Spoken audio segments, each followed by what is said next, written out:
പുതിയ അക്കാഡമിക് സെഷനൊക്കെ തുടങ്ങിയില്ലേ? അപ്പോൾ നമുക്കൊരു മെമ്മോ പാഡ് ഉണ്ടാക്കിയാലോ?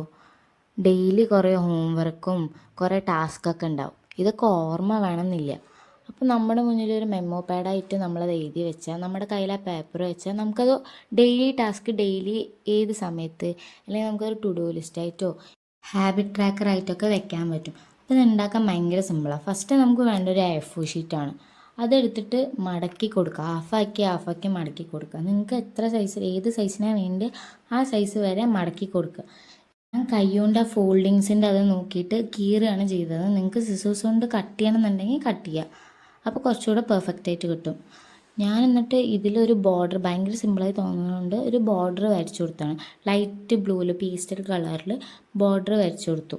എന്നിട്ട് ഇത് രണ്ട് സൈഡും ക്ലിപ്പ് ചെയ്തിട്ട് അതിൻ്റെ ടോപ്പ് പോർഷനിൽ ഫെവിക്കോൾ തേക്കുകയാണ് ചെയ്തത്.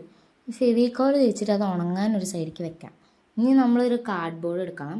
കാർഡ് ബോർഡ് എടുത്തിട്ട് ഞാനതിൽ പശയൊക്കെ തേച്ചിട്ട് ഒരു കളർ പേപ്പർ ഒട്ടിച്ചു. കാണാൻ ഭയങ്കര ബ്ലാങ്ക് ആയതുകൊണ്ട് കളർ പേപ്പർ ഒട്ടിച്ചു. അപ്പോൾ അതെനിക്ക് നമ്മുടെ മെമ്മോ പാഡ് ഉണങ്ങിയിട്ടുണ്ടായിരുന്നു.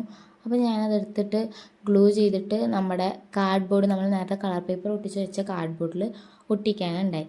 പിന്നെ ഇത്തിരി അലങ്കാരപ്പണിക്ക് വേണ്ടിയിട്ട് മെമ്മോ പാഡ് എന്നൊക്കെ എഴുതി സ്റ്റിക്കറൊക്കെ ഒട്ടിച്ചിട്ടുണ്ട്. നിങ്ങളിതിൽ എത്ര പേര് ഇത് ട്രൈ ചെയ്യുമെന്ന് പറയാൻ മറക്കണ്ട കേട്ടോ.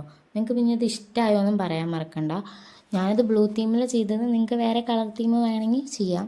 ഞാൻ പ്രത്യേകിച്ച് ബ്ലൂ തീം എടുക്കാൻ കാര്യമൊന്നുമില്ല, എന്തോ എടുക്കാൻ തോന്നിയത് അതുകൊണ്ട് എടുത്തു. ഞാനിപ്പോൾ ഇതിൽ തൽക്കാലം ടു ഡു ലിസ്റ്റ് എന്നൊക്കെ എഴുതിയിട്ടൊക്കെ നോക്കിയിട്ടുണ്ട്. സാധനം അടിപൊളിയായിട്ട് വർക്കാവും. നമ്മുടെ കയ്യിൽ ഈ പേപ്പർ എവിടെ വേണമെങ്കിൽ നമുക്ക് കൊണ്ടുപോവാം. അപ്പോൾ ഇഷ്ടമായ എന്നെ സപ്പോർട്ട് ചെയ്യാൻ മറക്കല്ലേ.